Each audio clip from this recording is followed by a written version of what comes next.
The Legend of Vanx Malic. The Legend of Foxwise Posey Thorn. Written by M.R. Mathias. Narrated by Jeff Bauer. 1. General Foxwise Posey Thorn to his friends, had never been as nervous as he was now, standing before Queen Coriodalis and her council of elders in the Nexus.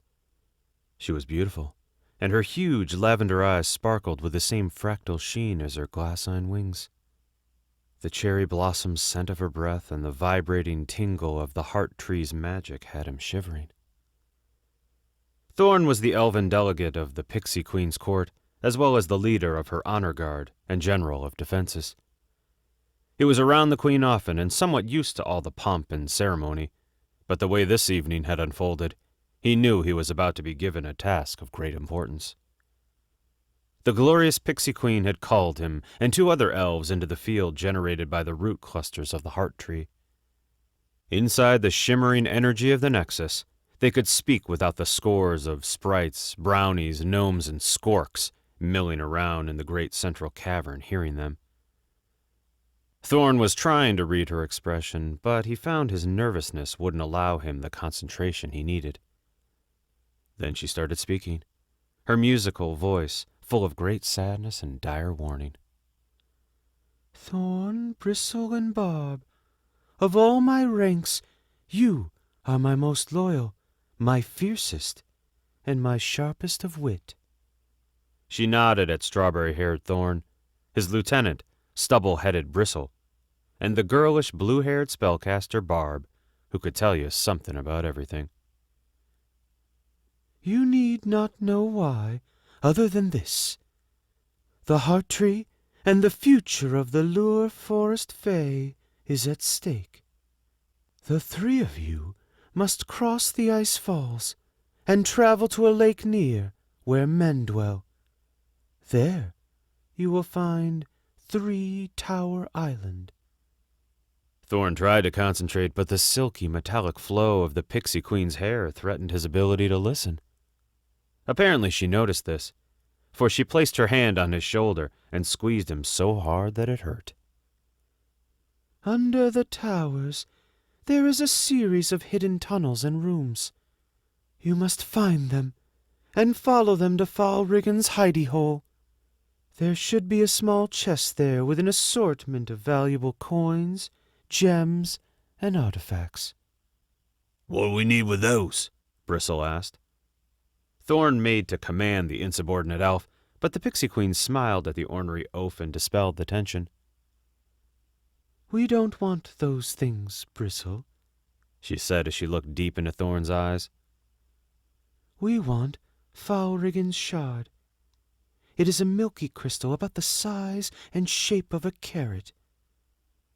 Dire times are coming, and there is naught we can do but cast forth a beckoning, and hope that a champion answers the call.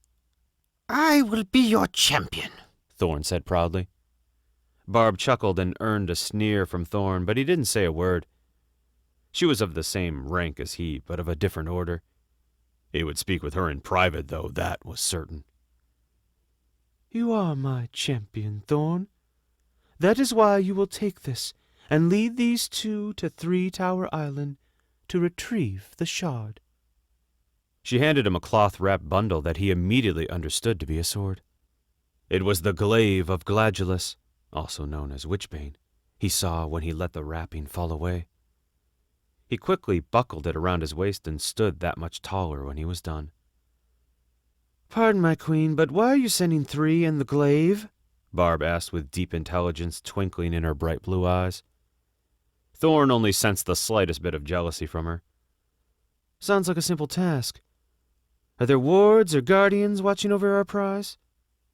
Falrigan was as tricky as they come. He sent us missives dozens of years ago when he was still alive. Elvatoyan, the eldest member of the Troika Sven, answered. The other 6 members of the council were cringing along the inner edge of the Nexus, for they'd seen the Pixie Queen's look as she was spoken over. The Pixie Queen forced a smile over her scowl and touched her chin. His last message said that only my most loyal, my fiercest and my most intelligent warriors could retrieve it, and only after he passed on. He knew we would need it, and he didn't want it to fall into the wrong hands, and now I wish I'd acted sooner, for there's no time to waste. If you'll place your hands in mine, I will see you off from the Shadow Main at once." Thorn held his breath. He hated it when the Queen escorted them up to the overland. Afterward, his skin always felt flaky and crawly. There was a stair and a door with an active portal that worked just fine. As it was, he took Barb's hand and then the Pixie Queen's. Bristle joined the circle, and there was a brief but intense feeling of being swarmed by buzzing bees. They appeared in an oval clearing surrounded by a 10-foot tall bramble shrub that was so prickly and dense that even the smallest birds avoided it for fear of impaling themselves on the thorns. As he expected, his skin felt as if it were peeling, but he kept his face solemn. Barb didn't seem to be affected at all, yet Bristle was scratching at his neck as if there was a red ant crawling on him. At one end of the turf-covered oval was the towering heart tree. Its lowest branches were 10 feet higher than the top of the wall. It was lush and thick with green, heart-shaped leaves, save for one branch that was dead. Fluttering sprite medicas zipped about and tended the branch, but it was clear to all that it would have to be cut. The tree was sick, Thorn understood. The horror witch had poisoned it or some such madness, he wasn't sure, but it was done. Only the fable emerald-eyed champion of lore could take her power from her and save it. Queen Coriodalis needed Falrigan's shard to cast a beckoning to him. "We won't fail you, my queen," Thorn told her, as they neared the passage that would take them through the bramble wall to true Overland. "I know you won't, General Posey Thorn." She smiled a smile that threatened to turn his knees to water. "Be careful, but make haste. Barb, Bristle, I expect you to follow his orders. Now go and bring us back the shard." 2. 3 days and a few hundred miles had passed since they'd left the Shadowmane. Now the group was skirting well around the Gargan city of Great Vale. "I'd bet I'm waist-high to a man at least," said Bristle as they trampled along through the snow. "How tall can they be?" "Not as tall as a Gargan, but almost." This came from Barb, who always spoke knowingly. She was tiny with a shapely form, and her voice was thick and husky. Though Thorn would have never said it aloud, he thought quite highly of her and her lineage. "Not quite to the waist of a man, I tell you. You could run 'tween a Gargan's legs and not touch his dangles, I say." She turned to Thorn as they moved along the edge of a line of cedar and spruce. She brushed her long, blue bangs back. "What about you, Thorn? You ever seen a human up close?" "I seen a dead one once." Thorn gave them both a hard look. "We killed him when he started pissing in the mushroom grove." "Killed him good," Bristle nodded. "I remember." "Killed him for pissing?" Barb asked incredulous. "Really?" Thorn was saved from answering when they came around a bend, and the land fell away from them in a slow, sloping roll of snow-covered, rock-pocked magnificence. The lake was out there, too, a blue, glassing sheen at the bottom of the massive valley. There was an island in the lake, and on the island were the remains of 3 old towers. One was mostly crumbled, and one was leaning and missing part of its top. The other stood straight, but Thorn thought he could see gaps in the mortar from where they were. "Humans." Barb pointed at a thin trail of smoke rising from a group of buildings on the far side of the lake. "How do we get to the island?" Asked Bristle. "I don't see any boats on this side." "First, we have to get to the lake," Thorn said. Bristle had brought up a good question, but they needed rest before they crossed over, and they were still half a day from the lakeshore. "We can row a log if it comes to that, but if we get down to the water before nightfall, we might be able to find something better." "Good thinking," Barb said. They didn't find much when they finally made it to the bank. It was more of a fracturing ice shelf than a shore, and there was nothing to aid them except a single log about the size of a Gargan's leg. They decided to use the log and keep going. It was cloudy, but the moon was full, and its pale yellow glow found its way through. The water was freezing cold, but Barb promised a hot fire when they arrived on the island, so no one complained. They were halfway across the glass-smooth lake when they saw something circling in the sky. They knew what it was immediately. It was Sloffen, one of the Horror Witch's foul beasts, and now it was diving right at them. Part griffin, part mountain cat, and covered in slick gray scales, Sloffen was hard to see in the blustery mountains, but down here he was far more visible. It didn't matter, though. All it meant at the moment was that they could see Sloffen diving at them. There was nothing they could do. They were floating on a log in the middle of a lake. Just dive under the water when it's on us, said Thorn. We can swim while it circles back, and eventually we will get over. Yes, Barb agreed, as she slipped off the log so that it was under her arm and she was mostly in the water. I've got it, Bristle said, and Thorn saw that he had drawn his bow. Dive away now. Thorn had no reason to doubt Bristle's deadly accuracy, but what happened next churned the meager food right out of his guts. Bristle clamped his leg on the log and steadied his aim. Then, just as Sloffen was on them, he made to loose his arrow. The gut bowstring stretched because it was wet. The arrow flew like a wind-blown twig. Then a reptilian claw crushed Bristle's body to a pulp as it snatched up both him and the log and banked back toward the mountains. Oh no, Barb sobbed. it squashed him. Thorn was suddenly aware of the importance of their quest again.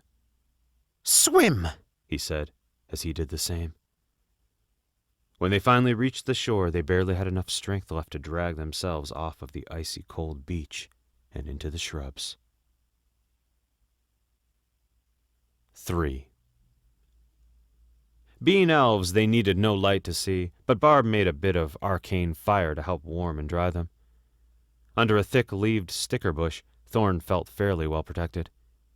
He had no idea what sort of predators inhabited the island, but he doubted any of them would prickle their mug to get at them where they were. He was having a hard time wrapping his mind around the fact that Bristle was dead. He'd been a good elf, and he had a wife and daughter back in the Underland. Look, Barb pointed up into the sky. Her magical fire vanished with a static pop.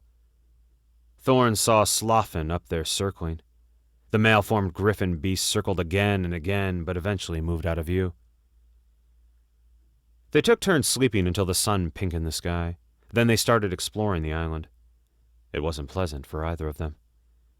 They'd both respected Bristle and missed him dearly. Their hearts were heavy, but they closed in on the towers in a safe and methodical fashion. The climate was another thing. They were used to the heart tree's perpetual spring. The cold quickly began taking its toll on what little energy they'd restored with their rest. let's go down here. Barb pointed at a snow-slicked stairway that led down from the rubble of the tumbled tower. We can at least get warm and have a sit while we prepare. I have a flask of battleberry juice and another of rum. I'll sip the juice. I was thinking the whole tower would be where the wizard kept his valuables, Thorn replied, but didn't hesitate to follow Barb as she crept into the rubble and down the stone stairs. Queen Coriadalis said that we would find the shard in the complex of passages that connect the towers underneath. Thorn followed her with his hand on the hilt of his sword. They didn't need light to see by, but Barb cast forth a small, glowing orb and sent it ahead of them. They were grateful for it. As Barb stepped onto a lower floor, Thorn saw a large shape dive at her from the shadows. The old, magic blade he was carrying came clear of its scabbard and went slicing down between his companion and her would-be attacker. He felt the slightest bit of resistance when it met flesh, but it only slowed a fraction as it clove through the wolfish thing. There was no jolt of powerful magic when the blade impacted, so Thorn knew this was no witch-born beast. It didn't matter what it was now, anyway, for it was in 2 pieces and bleeding out on the dingy, half-rotted planks. Barb moved away and made her light flare more brightly. To Thorn's surprise, there was nothing on the floor. Had the creature he just slain been an illusion? Or did it disappear after it died? 'Twas a door ward is all, Barb said as she gathered her composure. 'Twas put there to scare off scavengers and such. About scared a stain in my breeches is what it did, Thorn said. Here, She cast a sizable blue blaze into existence. It appeared in its own fire bowl right there on the floor. pull up a stool and get warm. I will cast a few detecting spells and we can get on with it. Just as soon as he was comfortable, Barb handed him the flask from which she had been sipping. He could tell by the smell that it was battleberries. Once he drank of the stuff, he would be revived and eager to get into a scrap. He knew he would be warm, too, so he tilted the tin back and took 2 good swallows. The tower's weather-rotted furnishings were all made to accommodate a human, or maybe a gargan. Thorn wasn't sure which the wizard had been, but he was sure he felt small here. The tabletop on which Barb had placed her pack was really the seat of a bench, and the dusty wooden spoon he'd spied looked big enough to row a ship with. Have you found anything? He asked. He sat the flask within Barb's reach and climbed over a fallen beam of tar-covered wood. He could see a perfectly straight line of shadow on the far wall, and after considering it, he was hoping he'd found a secret door or something similar. He stopped before a tilted wood divider panel. It was a small door, all right, but he doubted it had any sort of hidden thing. It was probably just a cabinet. Thorn wasted no time wondering. He let the confident surge of the battleberries fill him, and he opened the door. I sense a trap or two is all, Barb said over her shoulder, just as a sharp, pain-filled jolt of energy zapped Thorn into a momentary stupor. Thanks for that, he managed. He hoped she didn't see his foible. As he eased away from the cabinet, he stopped. He saw a shining bit of something in the corner of the chubby and grabbed it. It was a piece of polished silver with a symbol carved on it. The symbol was a triangle over an ellipse, and seeing it made him drop the thing and move back over to Barb's side. What was that? Barb asked as the trinket thunked on the floor. a trigon pendant. Thorn said. He patted at his hair and adjusted his armor. He was sure it looked like a self-conscious gesture, but he was just trying to make sure he wasn't on fire or something, because Barb was looking at him as if he had suddenly sprouted leaves. Barb giggled and Thorn followed her eyes. His chest and arms were splattered with a thin coat of yellow goo. Falrigan studied the trigon. By the way, you were just sprayed by Lectrius arachnus.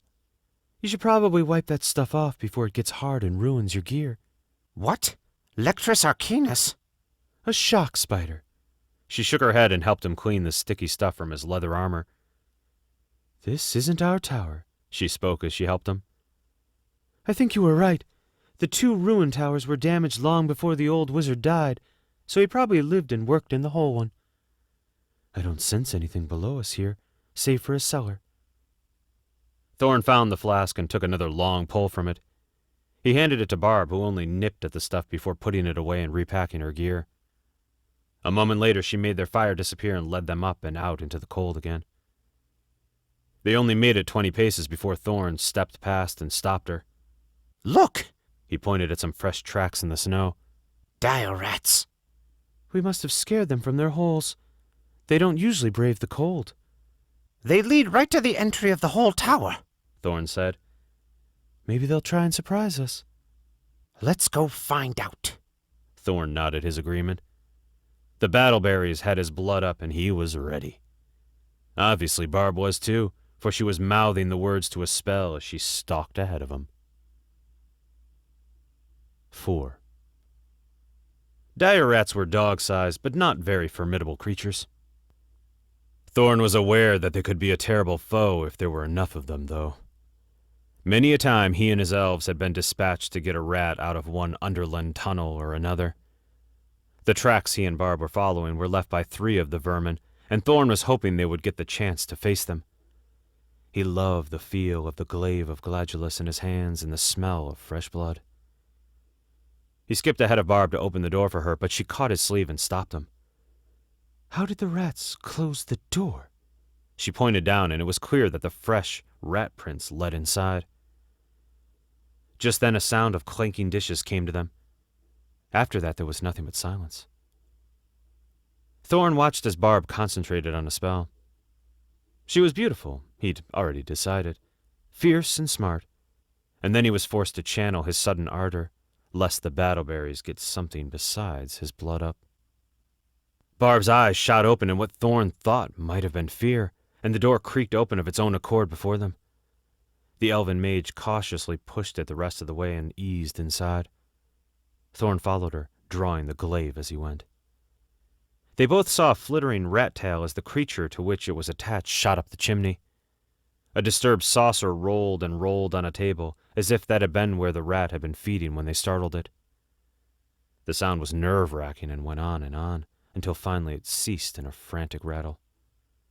Maybe the wind blew the door closed, Thorn suggested. Maybe, Barb nodded. but I sense something bad here. I sense real evil. It smells like the fireplace has been used recently. Thorn took a deep breath and let the power of the battleberries lift his courage. That's brimstone you're smelling, not the fire hole, Barb said before she pointed her finger at one of the cabinets and caused the door to swing open, revealing a score of beady red eyes. Both elves were instantly on guard. Thorn couldn't figure out how they were all stuffed in the cabinet so tightly, but it didn't matter because the not-so-little vermin were now leaping out to attack. All around the two surprised elves, the cabinet doors flew wide and rats of all sizes came pouring into the room. The main door slammed shut, and Thorn sliced the first one that came close enough. He'd hoped the violent move would have scared the others, but instead they went into a frenzy, even snatching up the pieces of their fallen and ravaging them as if they hadn't eaten in months.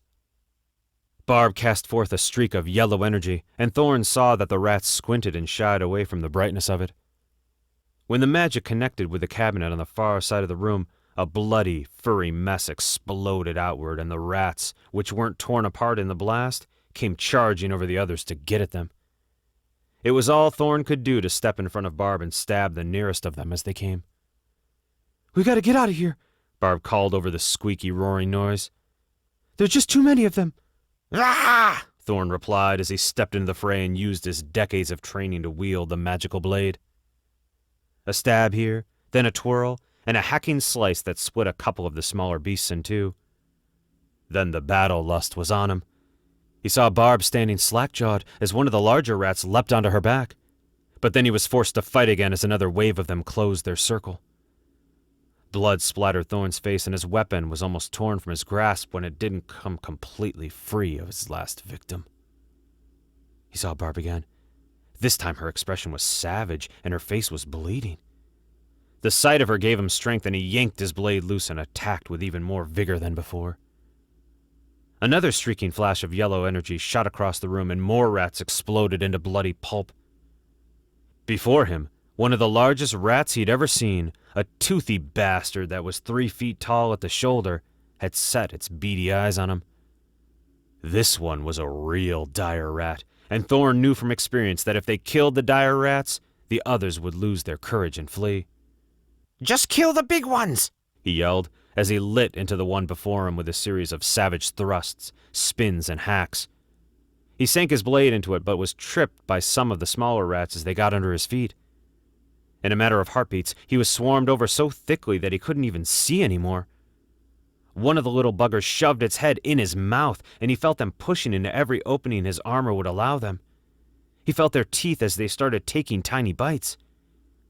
Then the dire rat pounced on his chest, sending the other vermin scrambling away. Finger-long teeth were bared in anticipation as warm slobber dribbled across his face. Thorn tried to raise his sword, but his arm was pinned. He tried to roll away, but couldn't. He could do little more than squeeze his eyes shut and say a prayer to Bob, the elven god of battle, and hope his life left him quickly. To make it worse, the last thing he heard as the dire rat's teeth closed over his face was Barb screaming. Somewhere in the room she was meeting the same sort of end as he. Barb yelled again, but this time she was calling his name. "Thorn, don't move a muscle," she yelled, and he wondered why she hadn't seen that he was pinned. There was a low, grounding sound, then a powerful whooshing of heat flashing over him. Then he realized the dire rat was no longer there. In fact, his whole area was free of them. Without hesitating, he rolled to his feet and understood why she hadn't wanted him to move. A blast of her arcane fire had scorched everything in its path to cinders. The path, he realized, had passed less than a finger's breadth over his armor, which showed clearly, with soot, how close her spell had come to ending him too. Look! Barb was pointing as she wielded her dagger against the last dire rat Thorn could see. Thorn turned and saw that her fiery spell had not only killed a good portion of the rats, but had blasted away another set of cabinets, revealing a stairway leading down. Go down, She grinned through the bloody mask her face had become. You'll not want to be up here when I cast again. Then her dagger bit deeply into the dire rat's neck, and her hand started moving the gestures to a spell. 5. Thorn didn't doubt her ability, but he had a hard time just jumping into the stairwell and leaving her. When the crackling power started gathering in her hands, though, he didn't wait.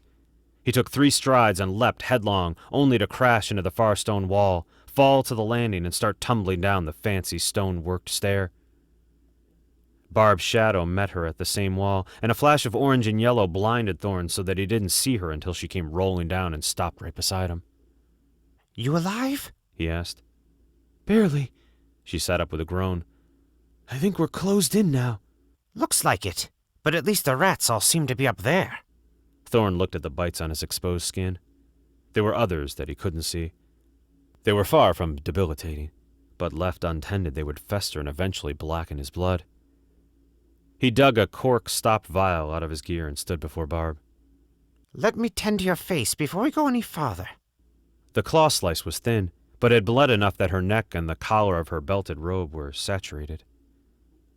She let him work, and he didn't try to hide his admiration for her. He never said anything, but several times while he was cleaning her wound, their eyes met. Another time and place, he thought hers said.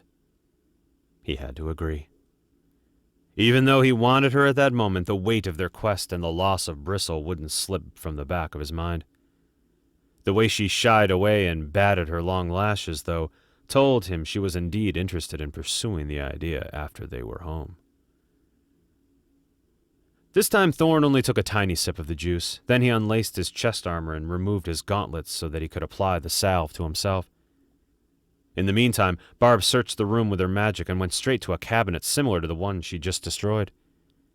After a few moments, she opened a small panel and pulled the lever she found behind it. There was the sound of what might have been a rolling marble, followed by a small splash, and then a hissing noise. After that, the wall sparkled and started disappearing, revealing a far cleaner and better maintained stairway leading down.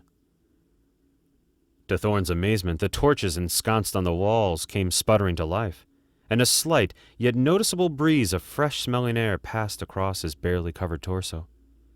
He shivered and saw Barb smile at him. You've missed a bite or two, I think. She came over, took the vial, and went to a knee behind him. He wiggled and almost yelped as her fingers slid through a hole in the back of his leather breeches. She found 3 more bites that he'd missed as well. Thorn was thankful for her help and made a mental note to strip down to his skin and double-check again just as soon as he could. He knew a brownie that had been bitten on the earlobe once by a dire rat. 3 days later, the thing was swollen to the size of a gourd. Thinking about that caused Thorn to draw his sword and use its shiny surface as a mirror.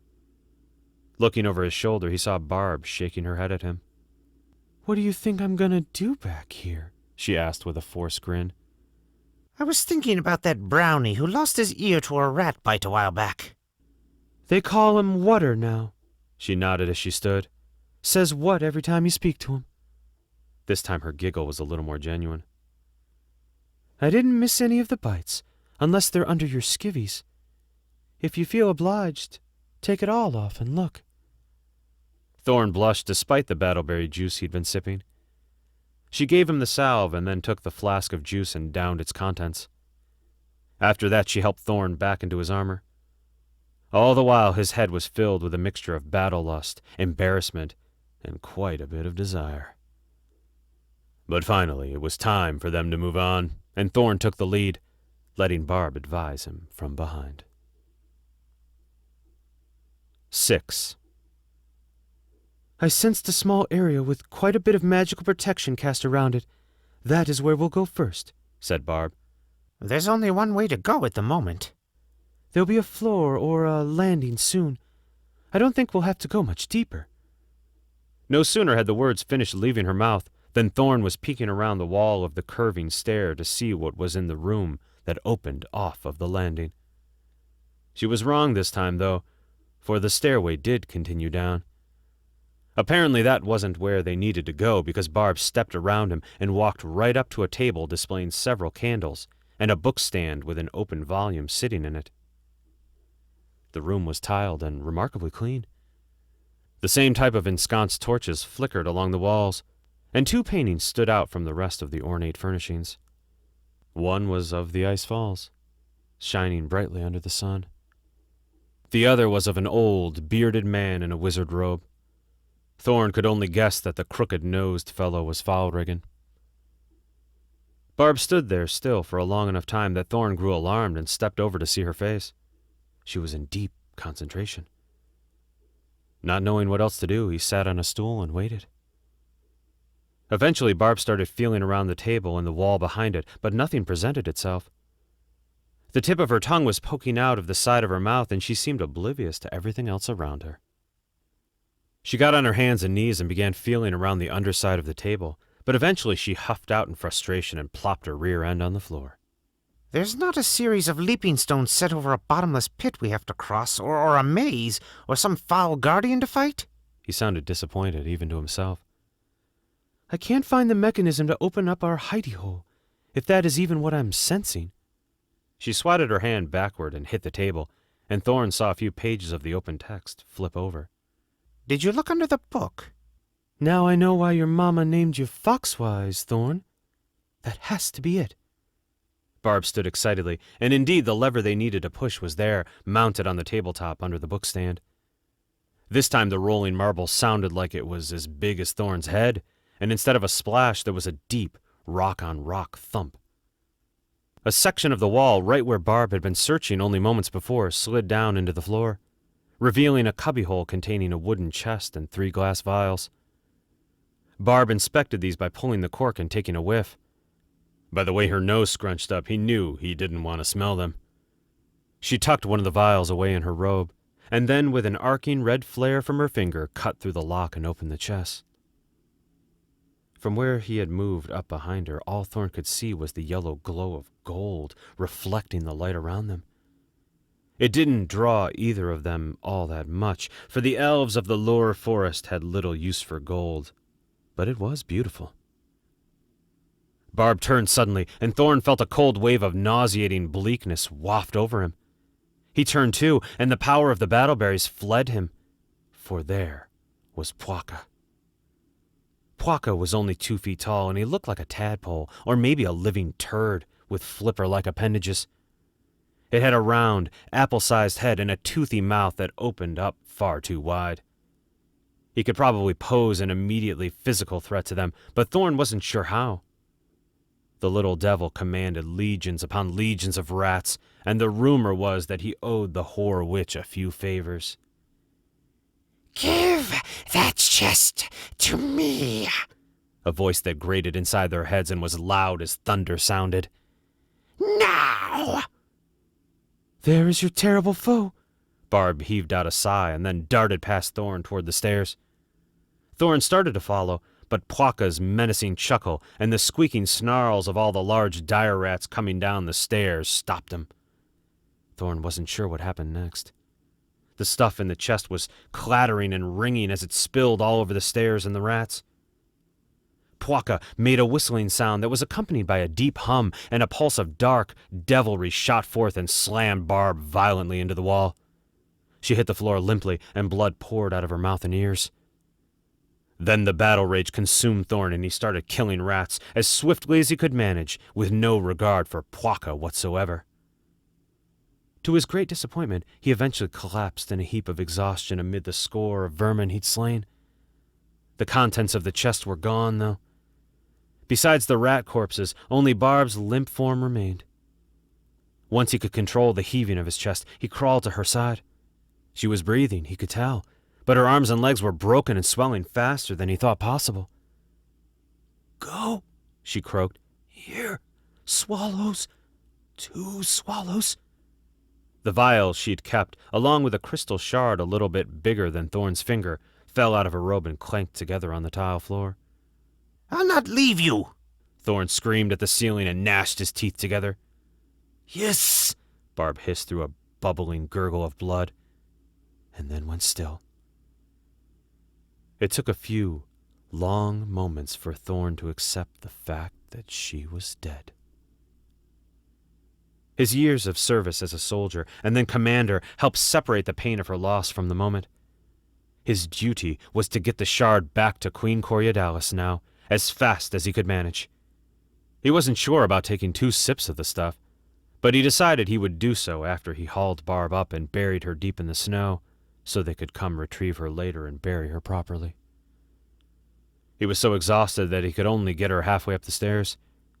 He knew he had to get the shard back to his queen, and as much as it pained him, he left Barb's body there on the ornate stairway and fled the tower. Any regret over leaving Barb behind was wiped away when Slothin nearly clawed him from the open expanse of snow between him and the lake. 2 swallows, he heard Barb, and as he ran as fast as his tired legs could carry him, he pulled the cork with his teeth and took them, and was immediately grateful for the stuff. The frigid world around him sizzled and popped, and everything took on a slightly blue tint. Slothin was coming back around, but Thorn followed the creature's eyes and saw that it was looking right at his boot tracks in the snow. Thorn was now looking at his boot tracks too. He was still standing in them, but he didn't see himself. He took 2 swift steps backward and made sure to put his feet back as close as possible to where they had been. He was lucky. As he looked up, the witch-born creature swept past where he had just been. Even invisible, he would have surely been mangled had he not moved away. Nevertheless, he charged crazily toward the water while his attacker was turning for another pass. He knew he was leaving a trail of prints, but he hit the icy liquid and swam, mostly underwater, until the cold and exhaustion sent his mind floating completely away from him. 7. When he woke, he knew he was back in the Underland. The sugary smell of the place was unmistakable. He remembered the lake and the freezing water and having to dive a few times to avoid the Horror Witch's beast. But he didn't remember traveling to Lure, or even climbing out of the far side of the lake. You'll be taking it easy for a bit, a tiny sparkling finger-sized sprite with a white vest marking it as a medica told him. Another sprite zipped away and Thorn heard her calling down the tunnel ahead of her. General Posey Thorn has awakened. Posey Thorn has come to. Within a matter of moments, Thorn's healing room was filled with his fellow honor guards and Queen Coriodalis. The beautiful lavender-eyed ruler of the Lure Forest Fae seemed sad, and Thorn suddenly remembered that Barb and Bristle hadn't made it back. You've cast the beckoning, then? His voice was raw and speaking wasn't easy. He figured he must have been unconscious for some time. Most of a season ago. The Queen touched his brow gingerly. Rest, as the Medica have told you. Soon you will venture from the Shadowmane again, for the emerald-eyed champion will need someone to guide him into the Underland. He's answered the call, then? Thorn and a few others around the room grew hopeful. Thorn tried to sit up, but his body wouldn't allow it. Answered isn't the proper word. His name is Vanx Malic St. Elm. His father was Captain Marin St. Elm from the Sea Tales. He has ridden on the back of a red dragon and saved the kingdom of Peridon from powerful evil. He knows not why he is drawn to us, or that he is even being drawn, but he has stepped off of a ship and is in our land. I have felt it. Let us pray he hurries, one of the Queen's honor guards said. The heart tree is waning. Let us have hope and faith that he will. The Queen kissed Thorn's forehead and then ushered everyone out of the room.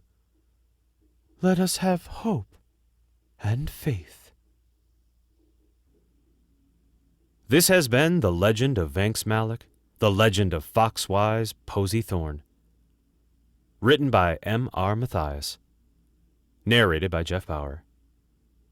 Copyright 2013 by M.R. Mathias.